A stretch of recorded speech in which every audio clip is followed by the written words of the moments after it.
Ostensibly though, I suppose it all comes down to the issue of leadership and how we use Marikana perhaps as a catalyst, as a point in our history that defines change. I think at the depth of what we're doing tonight is also trying to address issues that all countries are faced with. One of those being globalization and its effect on businesses, but also our societies as a whole. No doubt what we've experienced in our country in various sectors has ramifications and even implications of what is happening worldwide. We are here not to point fingers at each other, but to talk about leadership and to really be scrupulously honest as South Africans to say things are not going that well. And what might the South Africa that many died for, fought for, look like? What are some of the core values that could characterize being a South African?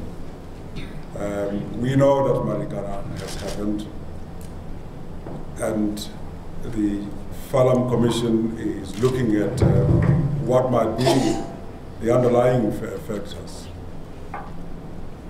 Some of us may know the deeper factors other than the ones that the Falam Commission may identify.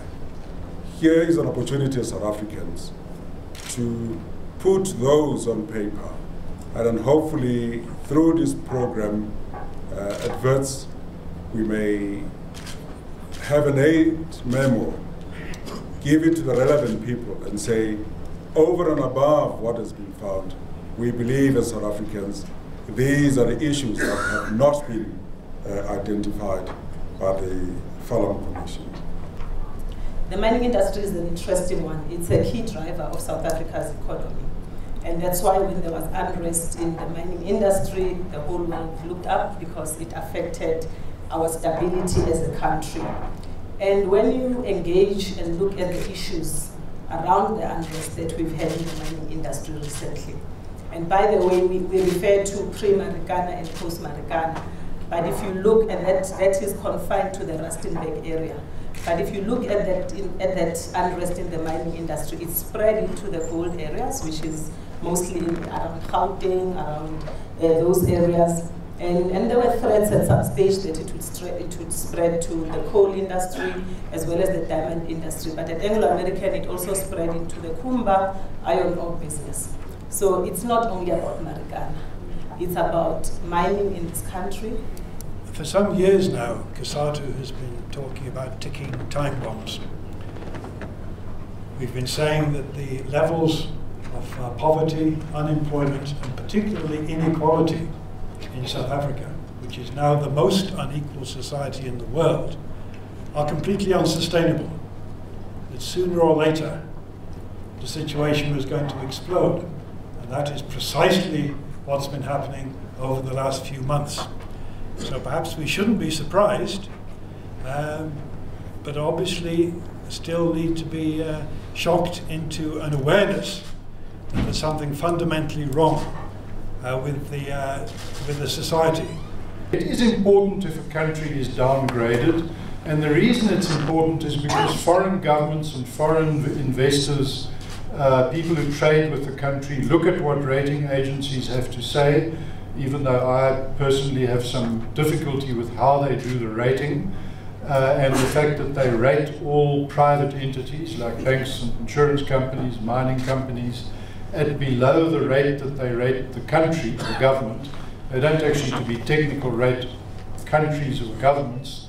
They rate government debt. In other words, they say how creditworthy is the government, and they assume everyone in the country, it can't be more creditworthy than the government itself. That's quite obviously not true, but nonetheless that's what they do, and the people in the world look at what they say. So instead of complaining, as Minister Craven Gordon did, about South Africa being degraded, downgraded, what we should do is try and work out what is it that leads to a downgrade and what can we do to get ourselves upgraded, because regardless of what you think, the rating matters. we are not asking the right question. This is the problem. We need to ask the right question to understand what is going, and that would mean taking back the power to ask the question. Because the ANC and the DA, COSATU and the Communist Party, together run this country precisely the way it was run since 1652. Yeah? The problem here is of the state formation.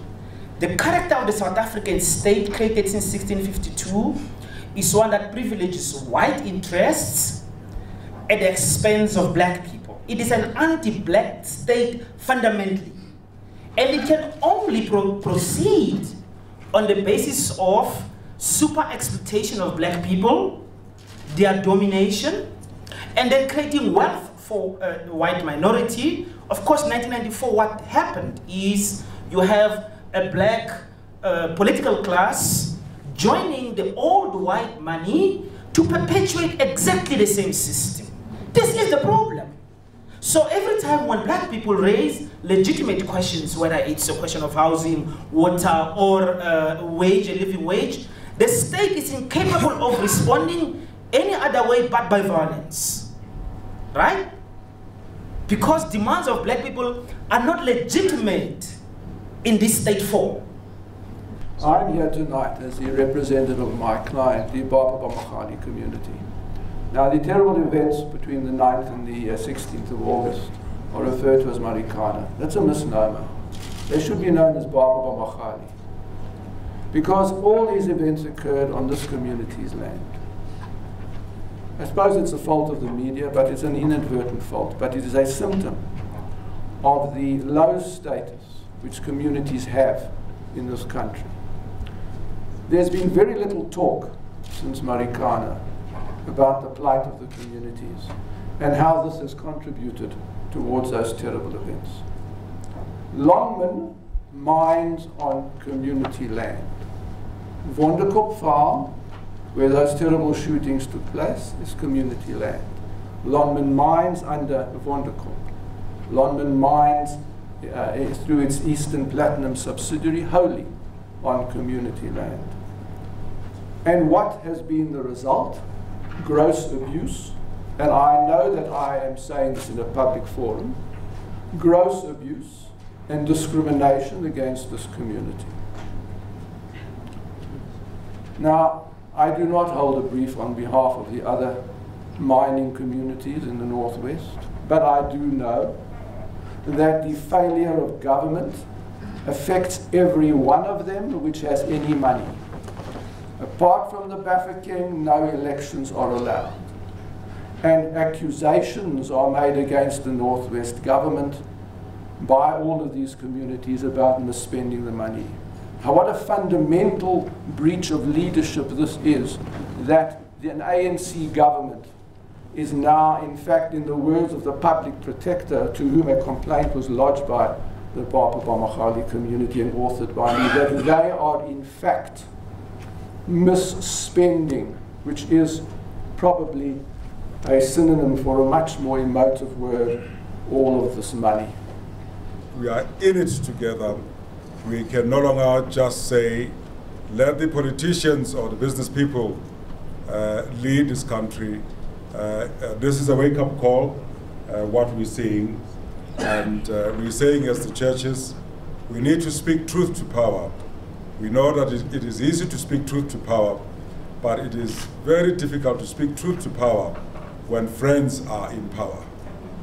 And we are now having to say, friend or no friend, this is our country. We cannot let it slide into the chaos it is sliding into.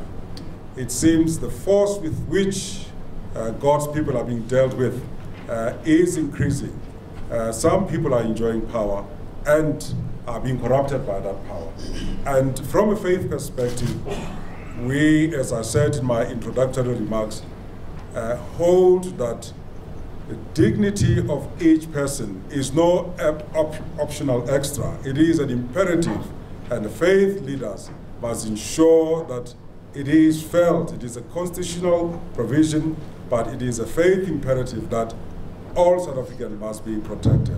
One of the pastors in Marikana who said the fundamental problem in Marikana may be questions of salary and conditions of living, but as far as he's concerned as a pastor living in Marikana, the fundamental problem is the poor are being downtrodden, and because they are poor, now we are taking them for granted as if they are stupid, and no one wants to listen to the poor. And we need to be aware of that. Otherwise, we will let South Africa burn, because the poor will say enough is enough. Until when are we going to blame this on the legacy? There are people who, as you pointed out, are transformed leaders within the mining sector, but in reality, has that led to transformation that you can talk of? Or are people happy to enjoy the fruits while not making any substantive changes on the ground? Xolani, there's a bit of yes and no. And when you ask that question, you then put me into Anglo-American mode, as opposed to mining industry mode. Andile doesn't like them. I know. But if I can go through programs that Anglo-American has gotten involved in, if I can go into the amounts of money we spend on education, on housing, some of the, I mean, we saw the housing issue come up, and we launched what is the biggest private sector housing scheme in the country, where we actually said we need to force our employees to get into houses so that they get out of the hostel mode, so that they get out of the nkuku mode. And you come up with challenges even as you do that. Our people are indebted terribly, that no bank wants to look at them. So we had to look at creative ways as to how we enable somebody to get out of the hostel and get into a home. That is one example. I'm sure Leon will agree with me and many other people that if you look at the mining sector, the past 5 years before recession, the profitability was reducing. In order to do some of these things, you need to have the profits, you need to make the money. And unfortunately, we inherited at a time when, and I know Andile will probably say to me, oh, well, they've been getting the billions out of this country for many years, and now profit is an excuse. But that is a reality where I sit now, that a lot of the mines are no longer profitable. There are reasons for it. The electricity costs, as you go into underground mining, your electricity costs get higher, Eskom is an issue, so you do have less money to spend. We're completely independent from government, but we've worked with the ANC in order to try to influence policies and can record some big successes. Many of the better clauses in our constitution came as a result of pressure from the trade unions and other parts of civil society. Our labour laws, which are extremely good on paper, came about as a result of pressure. The big problem, of course, is how do we get these implemented? And that's a problem for the ANC as well as for COSATU. It seems to be we're locked in a situation where we can define the problem, work out solutions, but we're completely paralysed. And I think one of the key reasons, which I think I'll have to call him Comrade Hugh, was putting forward, is this problem of corruption. The fact is that we are one of the countries in which there is more government intervention than the world average. We are one of the countries in which the private sector is smaller than the world average. That's just an objective fact. It's not debatable. The size of government as a proportion of GDP is in the top third of the world's countries here. And all of the countries in the world with high growth, full employment, and I must stress, more equality, are the countries that are in the top third of the index. In other words, freer economies, have more economy and more prosperity. By the way, Andile, this is one of the reasons why the world's poorest people always migrate in one and only one direction, from less free to more free economies, because the poor know where it's best to be free, where the private sector is bigger and where the government is smaller and where the economy is freer. What I do want to just point out about mining and profitability, by the way, is the community which you serve and represent. Before the nationalization of mineral rights, which we try to oppose, it owned the mineral rights and it would have collected royalties. The people who were the victims of the nationalization of mineral rights were the communities, traditional communities, farmers. What happened? The mining companies, by the way, I was working then with the Chamber of Mines to try and stop the nationalization of mining rights. They changed their minds because many of their members said it's actually a jolly good idea. We'll no longer have to go to farmers and communities, find out who owns the rights, do a deal with them, pay them royalties.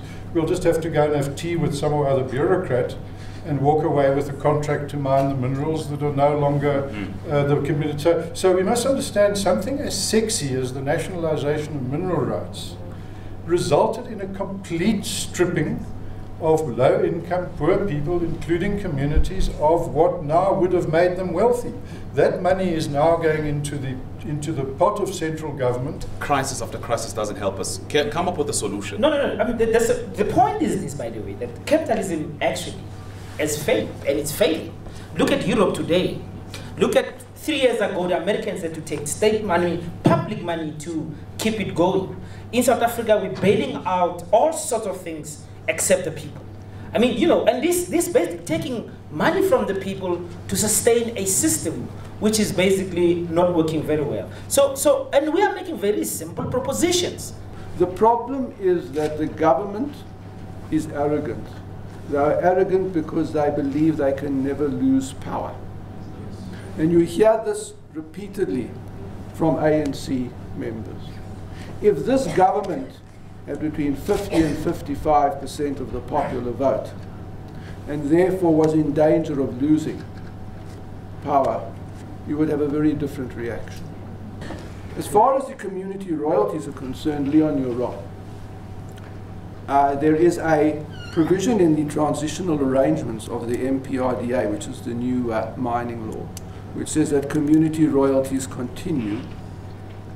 And in fact, in 2008, just before the new state royalties bill was enacted, I was part of a delegation of the Makgoba community who went to Parliament to make sure that the wishes of the Chambers of Mines to do away with community royalties was not in fact given effect, and I'm pleased to say that we succeeded. Community royalties continue to be paid, and the Makgoba community has been the beneficiary of them. And there has been no change at all, except for one minor effect, in that the state royalty is regarded as an expense, and as the Makgoba community's royalties are based on taxable income, there has been a slight reduction, but certainly the principle remains the same. As far as I'm aware, it's the same with all the other communities. The ANC has done nothing to change. And I want to quote what the representative here of the Makgoba community said a few weeks ago at another forum hosted by the Speaker of the Northwest government. He made the statement that he had been talking to a member of the community who said that he preferred it under apartheid. And when he asked this member of the community how he could justify it, the member of the community said, "We knew then who our enemy was, now we don't." We are dealing with a group of people who regard the community as 20th class citizens. The most recent example of which I gave 2 weeks or so before the shootings, when they offered the community pit toilets, is perhaps the most eloquent commentary on how they regard the community. They actively connive with the Northwest government in preventing elections, and that happened a few weeks ago, and I have a number of witnesses to that.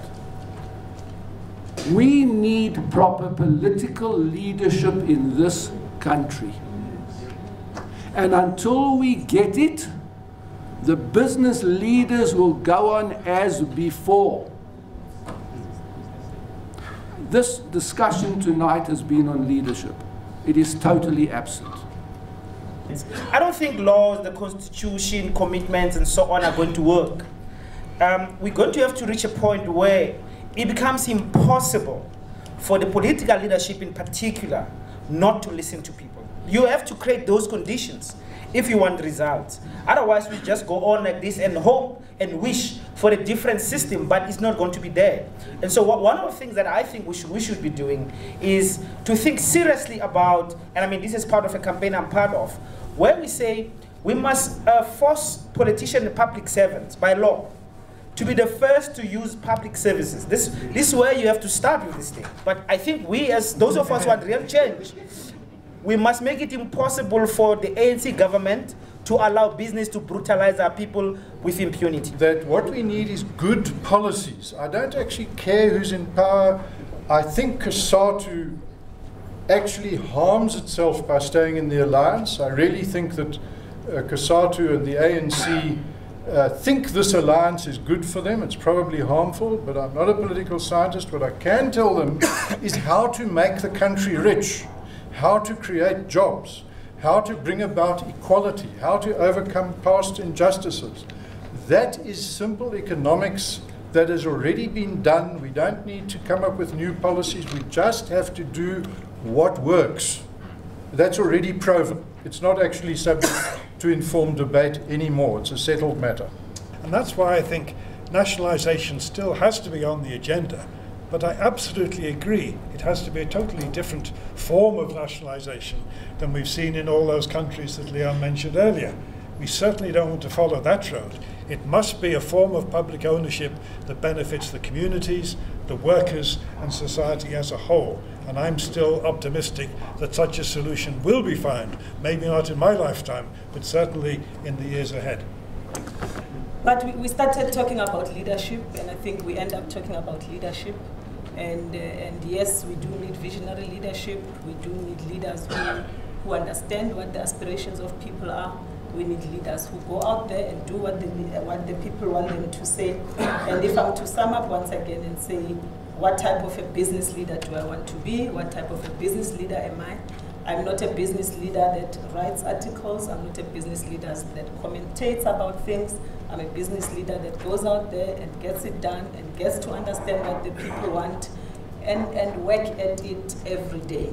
And if there's any mark that I would like to leave on the mining industry is a mining industry that has transformed, that has changed, that listens to people, that listens to communities around it, and then I would have said I've done my job in the mining industry.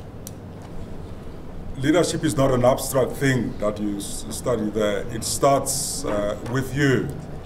And my appeal today will be for each one of us to consider themselves as a leader and to ask yourselves, am I a person of integrity?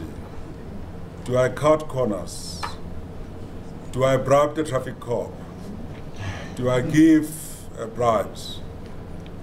And then moving from where you are, you could actually say, how do I practice this ethical and moral leadership?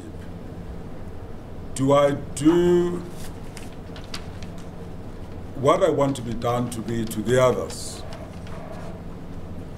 If I want to be served with integrity, with dignity, do I serve with integrity and dignity? Or do I become so schizophrenic that when I'm at the world of work or politics or somewhere, I wear this hat and I just say, I'm just going to climb on everybody else as I make my way to the top? Or do I leave those values regardless? We need to go where it matters. We need to move with the poor of the poorest. We need to make South Africa talk.